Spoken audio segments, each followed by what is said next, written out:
Hey guys, Magnus Robert here, bringing you another video. Today we're going to be ranking NPCs from worst to best from the year of 2021 in the Simpsons Tapped Out game. Now, this video is very much subjective. I feel like there is a case that you can be somewhat objective when it comes to like the best characters, just because I think there are like certain elements that make a good character. Whereas an NPC, it's really difficult because most of the time they're just there for looks. So this video is like, it's hard for me to say like, oh no, this is objectively the best NPC. This is objectively the best. Like, I don't feel as strong. Whereas like characters, I feel like there's a certain, there's a case. Like if a character fits really well in a quest line, if they're involved a lot, if they're sort of got very interesting and unique animations, and if their quest line is very well written and entertaining, you can argue like, oh, this is all subjective. Sure, on some level it is, but I think there are some things where you can just like objectively say, well, no, this shows more care, and I think like with characters that's the case. Whereas NPCs, I don't often feel like there's much of an argument unless like they really implement the NPC. Like the NPC is like a massive part of the quest line and is very important for the event. I think it's very hard to do that, to have that sort of a strong opinion on it. The only exception really is NPCs that have like sort of unique features. For example, the Bullivern and the Barfly, whatever it's Barfy is it called, the trolls that we got in the Magic update. I consider them NPCs just because they technically aren't playable in the sense that they have tasks, but you can release them and like earn decorations from them, so they've got like a unique feature to them. And as well, you have like the Spuckler children who earn cash. You have the leprechaun who you tap, you can get cash or XP. So there are like NPCs that do have unique features to them. However, none of the ones this year have any of those unique features. So it's pretty much just subjective. Oh, I think this one looks cool. But anyway, I've rambled on enough. Let's get into the list. There are of course 8 NPCs that we got in the year of 2021.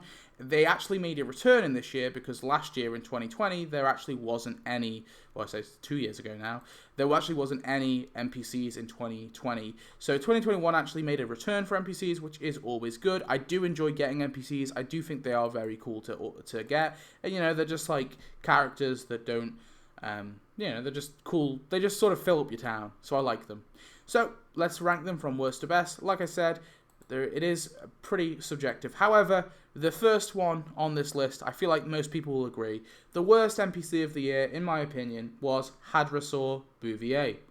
Yeah, like I said, I think this one is something everyone will agree on because it was super premium. Now, if you don't know what super premium means, there is a lot of people who don't understand why when I say that. I think like I've made like a few terms up. I know super premium, I didn't make that up. I got that from someone else, but I'm not sure because it seems to be like these like like a lot of the time, like some people call like major events multi-events, because they technically are multi-events, but I just call them major events because it's like an umbrella term for any event that's like, lasts more than like 2 weeks basically. I use it more as an umbrella term than I use it to be like uber specific. But Hadrosaur Bouvier was a super premium item, meaning she was in the store for, I think it was $4.99, right? So she actually cost real life money. Now, I don't like this for a few reasons. One, I don't think an NPC deserves to be a super premium item. I don't think there's enough there. Two, if they are going to make an NPC a super premium item, they better damn have like a unique feature. So she better like earn either the event currency or cash or XP, but she doesn't earn any of that. And at the very, very least, they must have like a very, very awesome animation. But her animation is pretty much she kind of makes an old Marge sound and roars. That's it. So if they wanted to make this character super premium, at the very least they could have added some like unique feature to her. They didn't do that, so I think that just makes her flat out the worst. It's not even just the fact she's super premium, it's the fact she's super premium and is nothing special. On top of that, I think there's a strong argument to be made that she shouldn't even be an NPC, because we've got Grandpasaurus. Now, Grandpasaurus was, of course, a character, not a costume. And I do think that there's an argument that Grandpasaurus should have been a costume as well, but let's not get into that. Hadrosaur Bouvier, at the very least, should have been a full playable character. I can understand maybe not making her a costume, because obviously Jacqueline Bouvier is only a limited time character, so I can maybe get that, but like, for sure, she should have been a full playable character, and that is the main reason why she's, well, those are all the reasons why she's the worst. And I think that this one, if you disagree with me that she's the worst NPC, you're just wrong, okay? I can't have a debate with you, okay? You're wrong in this case. Anyway, that's Hadrosaur Bouvier, my opinion, the worst NPC of the year by far, like by a long shot. Like don't get me started. The rest I don't even think are that bad. But the next worst is, in my opinion, Clip Clop. This pains me, because part of me loves Clip Clop and part of me hates Clip Clop. It's like really 50-50. But I'm going for this section on the list mainly just because I prefer all the others. Like, all the others at least don't pain me, right? Okay? Whereas Clip Clop kind of annoys me. And it all comes down to Clip Clop's animation. Now, if Clip Clop was just sort of, you know, had a different animation, let's say instead of Ralph and Milhouse popping out, the animation instead was you tap Clip Clop and Clip Clop kind of like neighs and runs along, and it's like almost like it's an actual horse, right? And I know that kind of breaks what happened in the show, but at least it wouldn't annoy me as much, because it really annoys me that there's like now a Milhouse and Ralph doppelganger inside this wrapped up horse. That annoys the shit out of me. And I know, like, you're like, what? It's so minute. Why do you care? I'm OCD with these things, okay? Maybe I am. It really annoys me, okay? It's because I kind of think that this could have been a costume, alright? A costume for either Milhouse or Ralph. Now, there could be a way that you can combine the two characters, so this costume would be a costume for both characters, but that's like really difficult, and they'd have to like program something. That's fine. Just make it a costume for Milhouse, or just make it a costume for Ralph. Just make it for one of them, and then explain a way that the other character is inside. And hey, maybe actually as a sort of thing, instead, for all the tasks, so if you do a task with like, so let's say that this is a costume for Milhouse, right? Clip Clop is now a costume for Milhouse. Well, when he does a task, just include Ralph. Make it so you have to have Ralph included in every single one of the tasks. That way, you get around the whole costume problem, alright? So this should have been a costume. That's my opinion, if you want to go with that. Or alternatively, you make it sort of semi-tapped out exclusive and say, actually, it's an actual horse. Alright? The animation with them popping out annoys me, although I do like the little line with the more sugar, please. So that's Clip Clop. That's the reasons why I don't like it. I think it could have been a unique costume. They could have definitely made it like a really cool, interesting, unique costume. I might even have said it was the best of the year. Who knows? But they didn't. So and it just rubs me the wrong way, okay? I know that might be a bit mean, but Clip Clop's going here. Anyway, number 6 is the Royal Unicorn. Okay, we're getting into the real subjective things here. The main reason why I don't like the Royal Unicorn is just because we've got unicorns before, and it's nothing interesting to me. Doesn't look interesting. Everyone goes crazy about unicorns. Unicorns are the most lazy, boring, mythical creatures that I've ever seen. Alright, that's my low-key opinion on unicorns, alright? Shit mythical creature. It's just a horse with a horn and some wings, okay? It's not interesting to me. Now, in all seriousness, it's just, like I said, I think we've got unicorns before. We have the Unicorn Wizard, who's a full playable character, and we have the Tunicorn, who I guess technically isn't a unicorn, it's a Tunicorn. But we have the Tunicorn, who essentially is just a unicorn with an extra horn. But I guess that technically isn't a unicorn. Oh, you know what I mean. So, it's just nothing new, is basically the reason why. And there's a similar thing for the other character, but I just think the animation for this one isn't too interesting either. They could have done something a bit cooler. But actually, nah, I don't know. I don't even know if I would say that. I just think it really just comes down more so that I just prefer the things that are above it. I think that's probably the main reason why it's this low. I just prefer the other stuff. Yeah, there's not really much more to say. That's the Royal Unicorn. Anyway, number 5 is the Meditating Bear. So, the Meditating Bear is in a similar camp to the Royal Unicorn because we do already have a bear in the game, the Imaginary Bear. However, I just prefer the Meditating Bear because I think at least he's distinctive to the Imaginary Bear. Whereas the Imaginary Bear has a pacifier in his mouth, and you tap him, and he's really cute. The meditating bear, it has like a completely unique, different animation where you tap him and he sits down, he starts meditating. And so I prefer his animation. I kind of prefer his look as well. I think he looks pretty cute. So yeah, I just prefer him to the Brother Unicorn. Bears over unicorns every day. Speaking of bears, number 4 is the bear robot.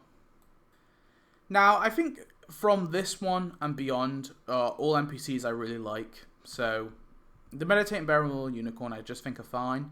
But the bear robot I actually quite enjoy. I think he's got a cool enough animation when you tap him. I think he looks really awesome. And of course, I remember him quite fondly from that little skit with the Bobo episode, where basically, I think it's Frink who makes the robot for Mr. Burns, right, to replace Bobo. So it's memorable for me anyway. I think it looks really cool, and he's got an awesome animation. So, I like the bear robot a lot. I'm pretty damn fond of the guy. So, that is number 4, bear robot. There's not really much more to say. It's all really subjective, like I said. And number 3 is probably what I feel like is going to be on everyone's number 1. But for me, anyway, it's number 3. And number 3 is the Sentient Devil realty sign. So I can understand why a lot of people really love this NPC. He's pretty big. He looks very devilish. He looks cool. He's got the pitchfork. He looks awesome. Yeah. I think the animation is fine, really. He just kind of poses, really. That's all he does. And I do think he looks cool. The main reason why I'm not putting him as number 1, and I know that you guys seem to like him because he won the Tapped Out Awards as well, but the main reason why he's not going number 1 is... it's really weird to say, but I kind of feel like he deserved to be a full playable character. Part of me feels that way. Part of me is like, actually maybe an NPC. But the only reason why I kind of would have liked him to be a full playable character is A, I probably would have preferred it to Buy Not Marge, not gonna lie. And B, the Sentient Lard Lad was a full playable character, and this guy could be. I mean, like, lesser characters have been full playable characters before, or have been made full playable characters before. So I think there's a strong argument that he could be made a full playable character. But it really just comes down to me preferring the other 2 NPCs. That's the main reason. But I do think there is an argument that he could have been full playable, like I say. But yeah, just kind of comes down to my opinion. But I can understand if you guys have him as your number 1. Like I said, it's all really subjective at this point. So, number 2 is Ralph O'Cop. I think he looks cute as hell, alright? It's just a robot with Ralph's picture stuck to it, and yeah, then he drives around your town. I just think it looks really funny. Now, I will say, the one thing that annoys me about this character is the other sort of robots from the Rise of Robots aren't characters, or aren't NPCs either. So, like, you have the Murder Puss, which was added years ago actually. The Murder Puss, which is just a decoration. And then you also have the Chief Nokohoma, who's a separate character and full playable. I don't think there's an argument to be made that this should be a full playable. I think NPC is fine. The inconsistency, I to be honest, I can kind of give it a pass.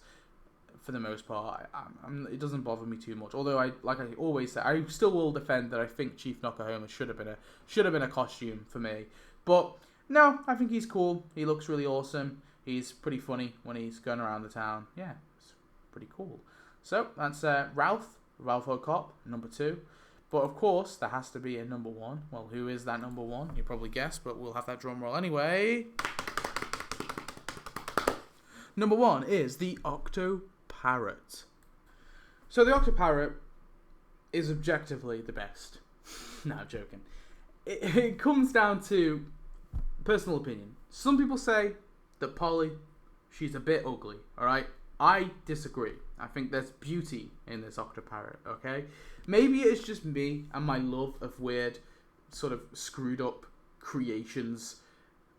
I don't know. I really like it's kind of funny. This is like sort of personal, but everyone wants like a cat or a dog. Do you know what I really want? I really want like a spider or a snake, alright? I like ugly animals, or what the mainstream would call ugly animals.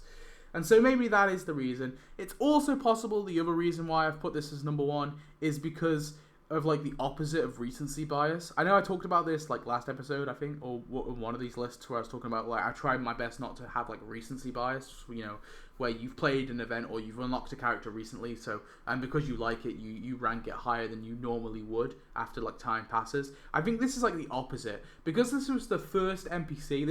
This was the comeback NPC. I feel like maybe that's impairing my judgment, and I'm gonna be fully honest with you. It's entirely possible. But there are a few reasons why, legitimate reasons why I've put Polly as number 1.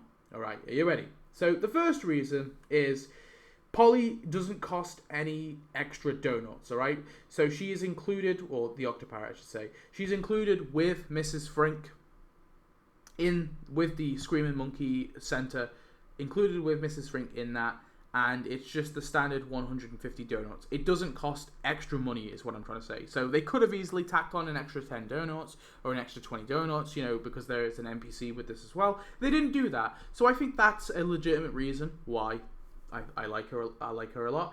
And number 2 is there's actually an animation with this NPC. So Mrs. Frink has an animation where it's involved with the Octo Parrot, and I don't think any of the, at least unless I've missed it. Oh, actually, does the Royal Unicorn have an animation? Or at least I don't think any of the others have animations with the characters. Yeah, I really like the Octo Parrot. I think she's pretty neat. She looks really funny. She's got animations. She doesn't cost any extra donuts. Yeah, she's premium, sure, but I mean, you know, whatever. It doesn't negate. It doesn't mean that it's a bad character if it's just standard premium. And like I say, it doesn't cost anything extra. So I think that kind of almost negates the premium aspect of this character. For me, the Octo Parrot is just the best of the year, but I can understand why you guys have a different opinion. Like I said, it's pretty subjective, but I hope I have demonstrated why the Octo Parrot is the best of the year. Anyway, let's wrap the video up. So that was the NPCs of 2021. I'm really hoping we continue to get NPCs in 2022. I just like them a lot. I think they are really cool. Hopefully we can get more. If we can get at least one every major event, I think that would be a win. Maybe 1 or 2 in a mini event. Yeah, I've really enjoyed all the different NPCs this year. They've both been very cool. They've all been very cool. Apart from Hadrosaur Bouvier, who I think is the one NPC I really wish we didn't get, and I really wish was a character. And Clip Clop I have my issues with, but even Clip Clop to a degree I don't mind. But that's my opinions. Please do let me know what your favourite NPCs are. Maybe give me your best if you can't be bothered doing a full list, or rank them all. I'd like to see a ranked list. I know Spring King did a ranked list for the costumes. I always like to see your opinions, and if you could maybe give like a few sentences or just a sentence why you put it as number 1 or why you put it as the worst. That'd be very cool as well. Yeah, I don't know. I really do love to hear your opinions, so definitely please leave them down below if you have the time. But anyway, that's pretty much all I need to say now. That's the NPCs ranked from worst to best. Like I said, let me know your thoughts, and I shall see you in the next one, where I guess we'll be doing buildings or something else maybe. We'll see. Anyway, thanks for watching. Goodbye.